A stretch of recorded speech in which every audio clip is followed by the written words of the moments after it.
Amén. Vamos a abrir la palabra de Dios allí en Josué capítulo 1, versículo 9. Quiero comenzar este estudio leyendo este texto. Josué capítulo 1, verso 9. Un texto conocido por nosotros, hasta no lo sabemos de memoria. Mira que te mando que te esfuerces, que seas valiente, no temas, no desmayes, porque Jehová tu Dios estará donde quiera que tú vayas. Este texto habla de dos cosas. La primera, que Dios hace su parte, pero nosotros también tenemos que hacer nuestra parte. ¿Cuál es la parte que nos toca hacer nosotros? Esforzarnos, ser valientes, no temer y no desmayar. Y si hacemos esas cuatro cosas, Dios se compromete con nosotros a que Él estará ¿qué? Con nosotros. Amén. Haz tu parte y Dios va a hacer la suya. Hace 8 días comenzamos un tema que lo titulé Maneras que Dios obra por nosotros, es decir, formas o la forma como Dios obra en la vida de cada uno de nosotros. Pero hay dos extremos en cuanto a este tema, ¿no? El primer extremo es que hay muchas personas que creen que Dios no hace nada por nosotros, y sobre todo los ateos creen eso. Ellos creen que si yo no hago nada por mí, nadie lo va a hacer por mí. Los ateos también dicen, si yo no me cuido, nadie me va a cuidar. ¿Sí? Si nadie va a hacer por mí lo que yo debo de hacer. Y esa es la forma de pensar de muchas personas. Creen que Dios no obra en nuestras vidas. Pero también está el otro extremo de aquellas personas que creen que todas las cosas caen del cielo. Y no. Todo no cae del cielo. Usted tiene que esforzarse, ser valiente, no temer, no desmayar. ¿Sí? Hay personas que creen que Dios todo lo hace por nosotros, y eso es un extremo, y eso no es verdad. Otro extremo es que hay personas que dicen, usted no haga nada, que Dios todo lo hace por ti. Eso es una mentira, eso no es bíblico. Hay personas que hacen esto. Mañana tienen un examen, no estudian. ¿Por qué? Porque se levantan tempranito, oran 5 minutos y que ya les va a ir bien en el examen. Hay otros que necesitan plata, no trabajan. ¿Por qué? Porque si no pedirle a Dios plata y Dios me da la plata. Hay otros que creen y le piden a Dios, Dios dame paz a mi hogar, Dios bendice mi hogar, dame paz a mi hogar, pero ellos siguen siendo groseros, siguen diciendo palabrotas, con gritos, no piden perdón, no reconocen su error. Entonces, ¿cómo tu hogar va a tener paz si tú no haces tu parte? A veces esperamos que Dios cumpla nuestros sueños y nuestros proyectos, pero si usted y yo no hacemos nuestra parte, Dios tampoco va a hacer la suya. Entonces no podemos irnos a ningún extremo, de que Dios no hace nada por nosotros, que lo que yo haga y punto. Y el otro extremo es que todo cae del cielo.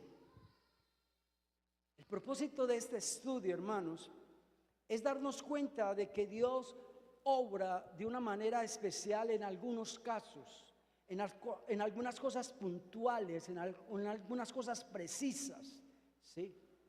Pero recuerda que Dios nos hizo al libre albedrío. Cuando digo que Dios nos hizo al libre albedrío, es que usted elige, usted escoge, usted toma la decisión. Si Dios te quiere ayudar y usted no se quiere dejar ayudar, tranquilo, fresco. Dios no te va a ayudar, Dios no te va a obligar. Si necesitas dirección y Dios te va a dirigir y usted no se deja, tranquilo, fresco, Dios te hizo el libre albedrío, usted toma las decisiones. Ese estudio para mí es muy importante, es muy importante. ¿Por qué? Porque para mí es un gozo saber de que Dios obra en mi vida, de que cuando yo estoy pasando por esta necesidad, yo puedo acudir a Dios para que Él me ayude en eso preciso que yo necesito. Este estudio para mí es de bendición. ¿Por qué? Porque si yo soy débil, entonces necesito a Dios que me dé fuerzas. Porque si estoy en peligro, entonces necesito a un Dios que me guarde. Porque si soy un necio, entonces necesito a un Dios que me dé sabiduría. Porque cuando estoy en una situación que no sé qué hacer, entonces necesito a alguien que me dirija, que me diga por dónde, en dónde y cuándo. Es mi propósito, hermanos, que después de este estudio, usted y yo nos demos cuenta del Dios grande y poderoso que tenemos, del Dios maravilloso, del Dios amoroso que tenemos, y que usted y yo podamos adorarlo, alabarle, darle toda la honra, ponerlo a Él como el centro de nuestra vida. El primer texto que quiero que estudiemos está en 1 Corintios 3, versos 6 al 7. Dice el apóstol Pablo: yo planté, Apolo regó, pero el crecimiento lo da Dios. Verso 7. Así que ni el que planta es algo, ni el que riega es algo, sino que el más importante es el que da el crecimiento. ¿Que quién es? Es Dios. Cuando uno lee el contexto de este pasaje en 1 Corintios 3:4, uno se da cuenta que había una pelea, había una disputa ahí en la iglesia de Corinto, porque unos decían yo soy seguidor de Pablo, otros dicen yo soy seguidor de Apolos, y la gente estaba actuando como la gente del mundo, y muchas veces pasa eso en las iglesias, ¿no? ¿Cierto que sí? ¿Quién va a predicar hoy? ¿Cierto? Y si hoy predica el que no me gusta, entonces no vengo. Y muchos decimos, uy, qué bueno que aquel pastor viniera aquí a la iglesia, el popular, a pastorear, que se lleven al pastor John Darío o algo así, ¿cierto? Porque uno cree que, uno pone la mira en el hombre, y uno cree que es el hombre el que produce, el que obra, el que hace crecer la obra. Mentira, ese texto me está diciendo lo contrario. Me está diciendo de que el crecimiento, ¿quién es el que lo da? Dios. Dios es el que nos hace que confiemos más en Dios. Dios es el que hace que la iglesia crezca, que la iglesia se desarrolle. Dios es el que hace que la obra de Dios, que la iglesia de Dios dé fruto. No un Pablo, no un Apolo. El crecimiento lo da Dios. Dios es el que despierta en nosotros ese deseo de buscar de Dios, ese deseo de darle la prioridad a Dios en nuestra vida. Y este texto es muy claro, nos está diciendo, no, aquí el importante no es Pablo, aquí el importante no es Apolos, no, aquí no hay uno mejor que otro, no, el que hace toda la obra es Dios. Nosotros los pastores solo somos instrumentos de Dios, solo somos herramientas, imagínense eso. ¿Y quién es el que recibe la honra, la herramienta o el que usa la herramienta? El que usa la herramienta. El que usa la herramienta es el que recibe toda la honra. Un instrumento no, una herramienta no. Otro texto que quiero que estudiemos está en Hechos 16:14. Entonces una mujer llamada Lidia, no Lida, sino Lidia, dice la palabra que esta Lidia era vendedora de púrpura. Cuando dice que es vendedora de púrpura, quiere decir que era una comerciante, era una mujer adinerada, era una mujer que tenía una gran influencia. Y según los historiadores, esta fue la primer mujer o la primer persona que se convirtió en Europa, Lidia. Entonces mira, tan importante era Lidia para los planes de Dios. Y dice que esta mujer hizo dos cosas. Si usted quiere que Dios haga lo de este texto en tu vida, usted tiene que hacer estas dos cosas. ¿Qué hizo Lidia? Adoraba a Dios. Y segundo, ¿qué? Estaba oyendo ¿qué? La palabra. Dos cosas que hizo Lidia para que Dios obrara en ella. ¿Cómo Dios obró en ella? Mira lo que dice. El Señor abrió el corazón de ella para que estuviese atento a lo que Pablo decía. ¿Sabe qué significa abrir? Que Dios le abrió la mente para que Lidia estuviera escuchando ¿qué? Atenta a la palabra. Dios le abrió los ojos espirituales a Lidia para que estuviera atenta a la palabra. Dios le abrió el corazón a Lidia para que estuviera atenta a las escrituras. Dios motivó a Lidia para que ella estuviera motivada, para que pusiera atención a la palabra, para que ella respondiera a la palabra. ¿Cuántos de nosotros venimos a la iglesia sin ganas? Muchas veces venimos a la iglesia presionados por papá, por mamá o por el cónyuge.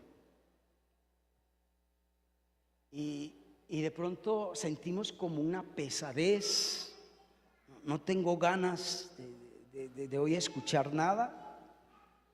Y de pronto, como Dios tiene planes contigo, Dios ¡zas! De una manera impresionante en medio del culto hay un cambio. Dios lo toca por medio de una alabanza, Dios lo toca por medio de una palabra, Dios le ministra y Dios abre el corazón suyo, aunque usted no tenga deseo de hacerlo, pero Dios lo hace para que usted preste atención a la palabra. Dios actuó en Lidia para que ella pusiera atención a lo que estaba pasando en ese momento. Eso es lo que pasa con nosotros muchas veces. No queremos, pero ahí está la intervención de Dios, abriendo el corazón.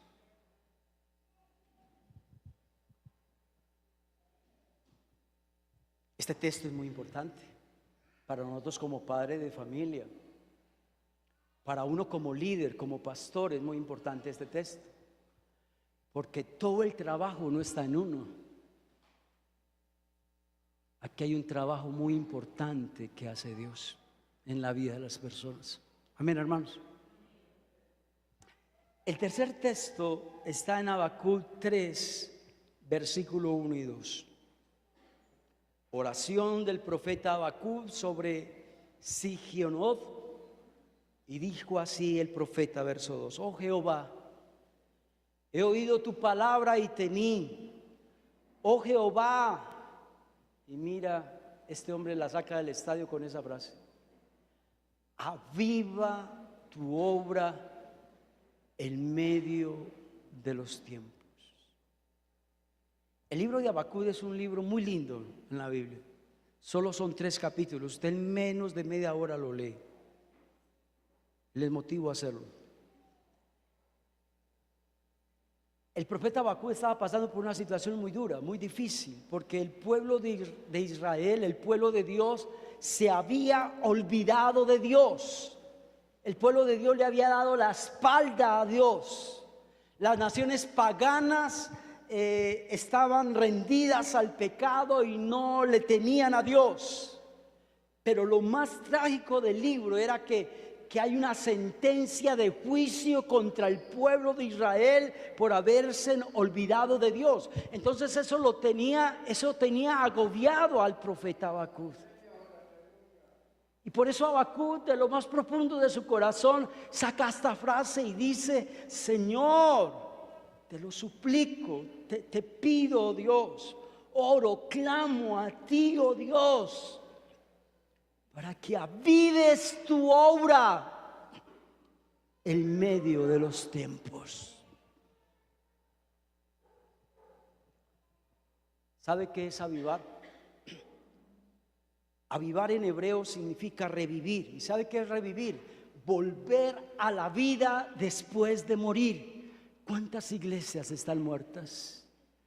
¿Cuántos hermanos tienen muerta su vida espiritual? No sienten nada, ya no sienten el amor ni la misma pasión que sentían antes por buscar de Dios. Ahora están llevados por el pecado, están golosos con el pecado. Están muertos. Y uno como pastor, uno cree: uy, Dios, ¿qué hago para yo avivar esta obra? Señor, ¿qué hago para avivar esta iglesia? Uno como padre de familia, uno dice: ¿qué hago para que Dios avive a mis hijos? Para que busquen de Dios, para que amen a Dios. Y Dios me está diciendo a mí aquí que no es trabajo mío como pastor, que no es trabajo mío como papá y mamá, que es trabajo de Dios. Dios se va a encargar de avivar esa obra, de resucitar a esa persona, de revivir a esa persona, de animar a esa persona, de preservar a esa persona. ¿Sabe qué es preservar? Protegerla para que no sufra daño o peligro. Dios es el que hace eso. Dios es el que protege a nuestros hijos, el que cuida a nuestros hijos de un daño y un peligro. Dios es el que guarda la iglesia para que no haya daño ni peligro. Dios es el que da fuerzas, el que influye, el que transmite ese deseo, ese amor, esas ganas. Dios, porque también la palabra avivar significa sanar. ¿Cuántas iglesias están enfermas espiritualmente? ¿Cuántos cristianos espiritualmente están enfermos y necesitan que el Señor les avive? Pues el que hace esa obra es Dios. Amén. Pero algo que me llamó la atención de esta frase, la última frase: aviva tu obra en medio de los tiempos. ¿Cómo así que en medio de los tiempos? En tiempos de angustia, aviva tu obra. En tiempos de escasez y necesidad, aviva tu obra. En tiempos de temor y aflicción, aviva tu obra. En tiempos de enfermedad, aviva tu obra. En medio de la pandemia, aviva tu obra.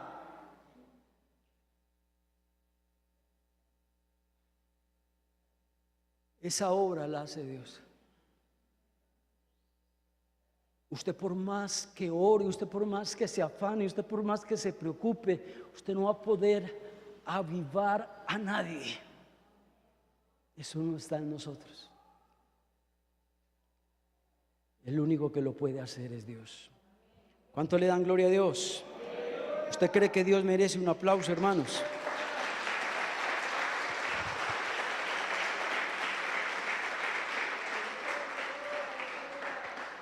Otro texto está en Mateo 9, verso 37 y 38.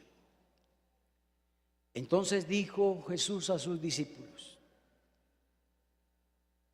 A mí me gusta tanto cuando me toca dar un estudio de alguna palabra que dijo Jesús. Eso me fascina. Entonces dijo Jesús a sus discípulos: a la verdad la mies es mucha, mas los obreros son pocos. Rogad pues al Señor de la mies que envíe obreros a su mies. Pero antes de cuando yo leí estos textos, yo dije, vamos a leer el contexto, a ver qué luz me arroja, ¿no? Y me puse a leer versos 35 y 36. ¿Qué tal si el que está manejando el video me lo coloca? Verso 35 dice: veo aquí a un Jesús cansado. Dirá, ¿Jesús cansado? Él no es el Hijo de Dios, pues. Recuerde que Él era totalmente hombre, pero también totalmente ¿qué? Dios. Y Él no usó sus poderes para no sentir cansancio, no. Él se cansó también. Y dice el verso 35, y recorría Jesús todas, eso me impresionó, todas las ciudades y aldeas. Una sola persona recorría todas las aldeas y ciudades. Y uno dirá, pero no tenía 12 pues. No, pero es que los 12 no los puso a trabajar de una. No. Jesús, él lo hacía todo prácticamente. Y los 12 simplemente miraban y aprendían. Estuvieron 3 años con Jesús a su lado, Jesús enseñándole, pero ellos nunca hicieron nada. El que lo hacía todo era Jesús. Y Jesús, ya cansado, iba a todas las ciudades, todas las aldeas. ¿Qué hacía Él? Enseñaba, predicaba, sanaba a los enfermos. Y Jesús dijo, no, esto ya es mucho trabajo. Verso 36, mira lo que dijo.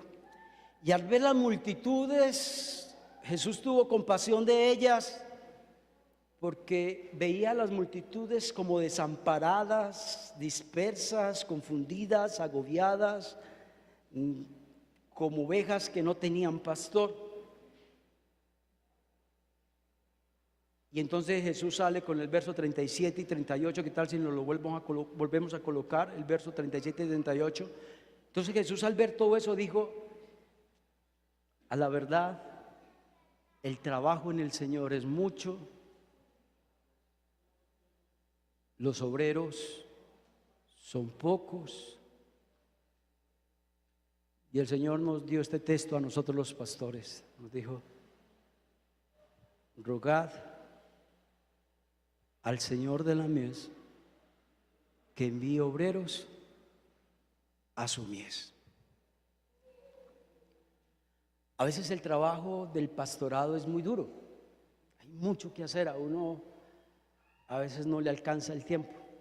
Ahí están mis hijas y mi esposa y John y también Sandra que trabajan aquí toda una semana. Y uno como pastor no lo puede hacer todo. Es imposible uno hacerlo todo. Y aquí hay líderes que trabajan mucho. El hermano Over es uno, John es otro, Lida es otra. Pero hay otros líderes que son todo un relajo. Cualquier cosita que hacen para la obra de Dios es que ya están cansados.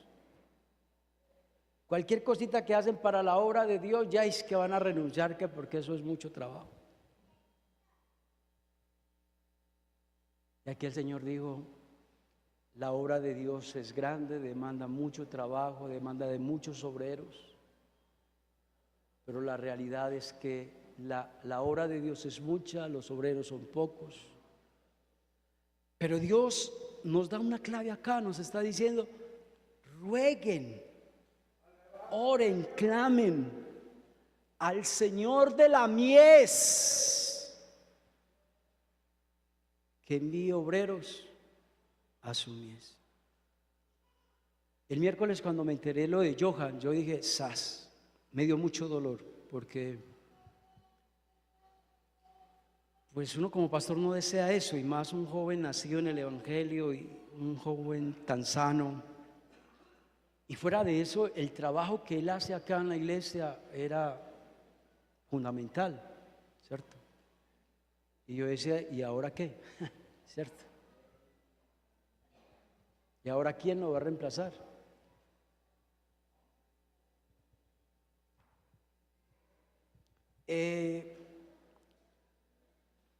Aquí Dios nos está diciendo Rogad. ¿Qué es rogar? Pedir, suplicar, orar, presentar, solicitar. Es decir, Dios, mira, a la Iglesia Manuel Popular le falta esto y esto. Eso, rogar, ¿cierto? Rogar. Me está diciendo que al Señor de la mies, busqué la palabra Señor en griego y es la palabra Kyrios.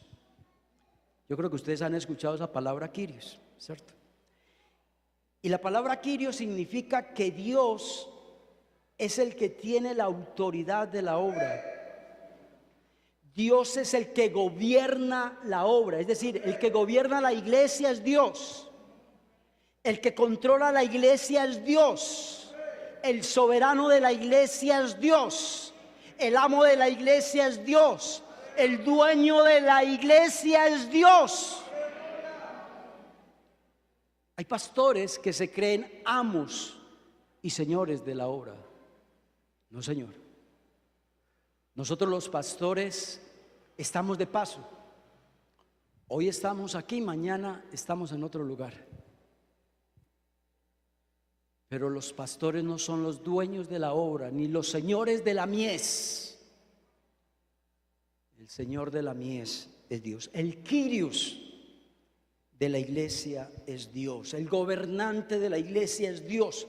El controlador de la iglesia es Dios. El soberano de la iglesia es Dios. El amo y el Señor de la iglesia es Dios.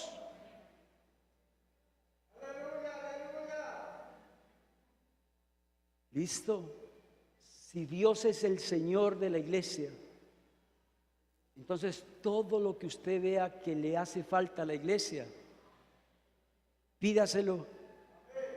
Pídaselo ¿a quién? A Dios. Pídaselo a Dios. El quinto texto está en Juan 16, verso 8 al 11. Cuando Él venga, otra palabra del Señor Jesús, otra frase del Señor Jesús. Cuando el Espíritu Santo venga, Él convencerá al mundo de tres cosas. Cuando dice al mundo, significa a todo ser humano. No solo a cristianos, sino a todo mundo. Él va a convencer a todo hombre de tres cosas. Primero, de pecado. Segundo, nos va a convencer de justicia. Y tercero, nos va a convencer ¿de qué? De juicio. ¿Convencer qué es? Convencer es refutar. ¿Qué es refutar? Rechazar mis razonamientos y argumentos. ¿A usted no le ha tocado hablar con una persona que uno le dice que es negro y él dice que es gris? Y ahí está para uno convencerlo. ¿Cierto que sí? El único que hace ese trabajo es el Espíritu Santo. Convence. La palabra convencer en griego también es acusar. Ya, acusar. Acuse usted a una persona hoy en día, a ver cómo le va. Dígale usted que está en pecado. Dígale usted que cometió un error, una falta en la que se mete. Pero el que tiene autoridad para hacerlo, ¿quién es? El Espíritu Santo. También la palabra convencer es convencer de pecado, redarguir. Pero también convencer mira, me sorprendió esta parte. Poner en evidencia es lo que significa convencer, poner en evidencia. Es decir, dejarnos sin argumentos. ¿Cierto que Dios a veces nos deja sin argumentos? Yo digo, toda la vida creí que era negro y ahora me doy cuenta porque el Espíritu Santo me convenció que era gris. Dios acabó con todos mis argumentos. Eso es convencer.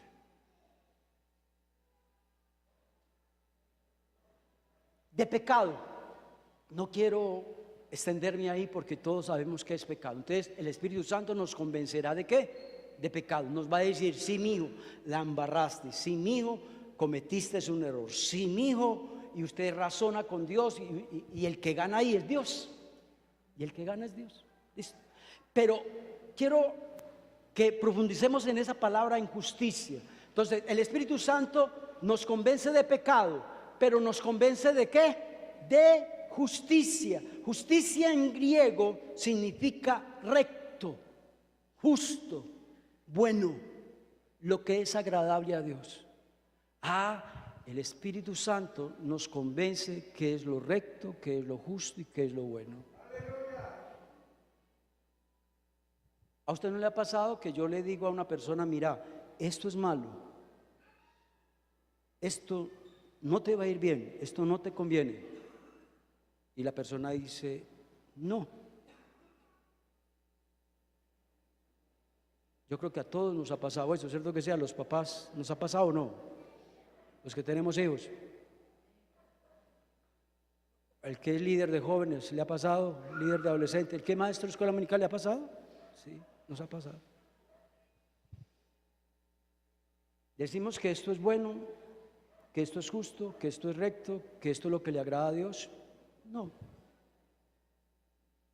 Listo, es que primero que todo, bajémonos de ese bus.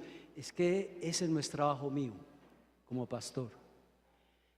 Ese tampoco es trabajo de papá y mamá.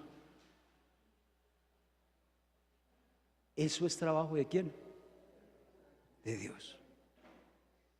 Él convence que es recto, que es bueno, que es justo, que es lo que le agrada a Dios. Eso es lo que significa la palabra justicia. Pero también dice que convencerá al mundo de juicio. Esa palabra no es buena. La palabra juicio significa en griego dictamen legal, sentencia sobre una persona. Eso es juicio, es decir, usted va a 40 años para la cárcel. Eso es un juicio, un dictamen legal. Eso es una sentencia sobre una persona. Usted va a pagar 40 años en cárcel. El Espíritu Santo va a convencer a las personas de que es justo yo pagar 40 años en la cárcel. Ustedes no han visto personas que son culpables y alegan, y alegan, y alegan, y alegan, y alegan que es injusto esa condena. ¿Cierto que sí? ¿Han oído eso? ¿Han visto eso? Pues déjame decirte que el Espíritu Santo se va a encargar de esa persona, de convencerla de que el juicio, que ese juicio se lo merece, que ese juicio se merece ese castigo, que soy culpable y merezco las consecuencias que trae por haber cometido ese pecado. ¿Usted no cree que el trabajo del Espíritu Santo es muy lindo? Muy importante. Convence de pecado, de justicia y de juicio. El sexto texto está en el Salmo 90, 17. Sea la luz de Jehová nuestro Dios sobre nosotros y la obra de nuestras manos confirma sobre nosotros. Sí, la obra de nuestras manos confirma. Busqué la palabra confirma en hebreo y significa arreglar. Entonces, ¿qué le está diciendo el salmista a Dios? Arregla la obra de nuestras manos. Arregla lo malo que yo he hecho. Arregla mi trabajo que yo hago todos los días. También la palabra ahí, confirmar, significa enderezar. Entonces, ¿qué le está diciendo el salmista a Dios?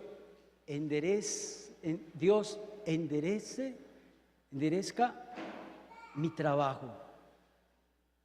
Enderezca la obra de mis manos. La palabra ahí también, confirmar, significa ordenar, significa levantar. ¿Cuántas veces queremos que Dios levante la obra de nuestras manos? Que Dios levante lo que estamos haciendo, porque tal vez lo que estamos haciendo no le vemos fruto. Tal vez lo que estamos viendo no veo eso crecer, no veo eso como bueno.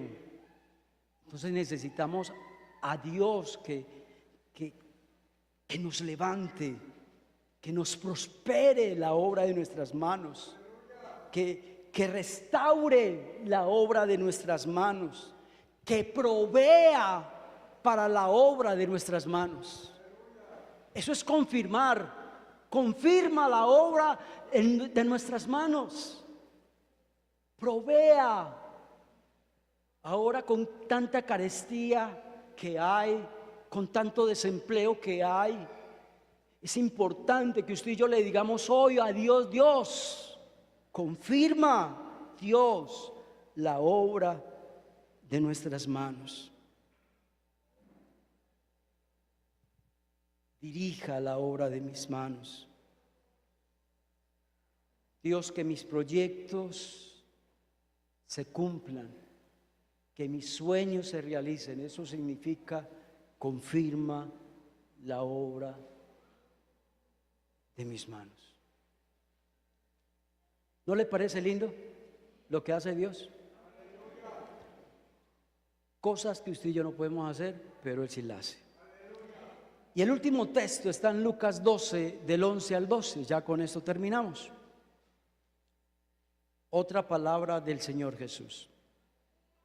Cuando os entreguen a las sinagogas, cuando estén ante los magistrados y las autoridades, es decir, cuando ustedes tengan problemas allí, problemas por allá, cuando estén pasando por momentos de dificultad y angustia, qué palabras tan lindas las del Señor Jesús: no os preocupéis, no os preocupéis, ¿qué habéis de responder? No os preocupéis, ¿qué habréis de decir? Verso 12: porque el Espíritu Santo os enseñará a la misma hora lo que debáis de decir. Quiere decir que en el momento preciso el Espíritu Santo nos va a decir qué debemos de decir. ¿Usted no ha notado eso? Que cuando uno está en una pelea, una discusión con la familia, con la esposa, con los hijos, o con algún hermano de la iglesia, o con algún familiar, y uno está en ese momento acalorado, uno dice: Dios mío, dame sabiduría para hablar, Dios mío, que no la haya embarrar, que no haya decir una palabra que maldicha, que hiera, que dañe. ¿Qué está diciendo Dios ahí? Que Dios en el momento preciso nos va a poner en el corazón, nos va a poner en nuestra mente, nos va a poner en nuestros labios la palabra correcta, la palabra precisa. ¿Cuánto le dan gloria a Dios por eso? ¿Usted cree que Dios merece un aplauso? Hágalo. ¿Sabe por qué sufrimos? ¿Sabe por qué a veces la embarramos? ¿Sabe por qué a veces vivimos de una manera tan miserable? ¿Sabe por qué? Porque muchas veces el Espíritu Santo nos dice qué decir, qué hacer, y nosotros le resistimos. El Espíritu Santo nos dice qué decir, qué hacer, y nosotros no le obedecemos.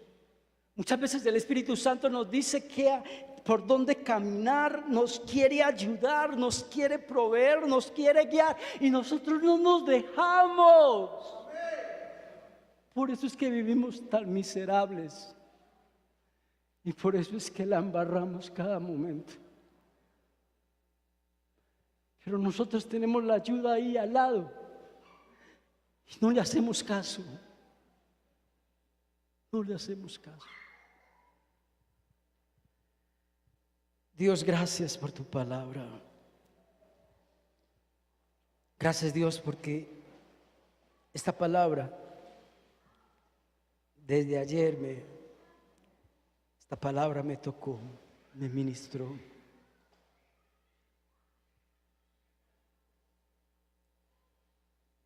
Gracias, Dios, por la riqueza que hay en tu palabra, por la profundidad que hay en tu palabra. Gracias Dios porque tenemos a un Dios tan grande, a un Dios tan poderoso, que a veces ni nos damos cuenta de lo grande que es Dios. Por eso hoy te adoramos, en esta mañana te exaltamos, en esta mañana te damos toda la gloria y toda la honra, porque no estamos solos, no estamos solos. Dios está ahí. Ahí en el momento preciso Dios va a estar ahí. Ayúdanos, sí, oh Dios, para escuchar tu voz, para que la bulla del mundo no nos deje escuchar tu dulce voz, Señor. Guíanos, dirígenos. Te lo pido, mi Rey. Llévanos en paz y en bendición a nuestros hogares. Y que esta semana, Padre, sea una semana de bendición y en victoria. Amén.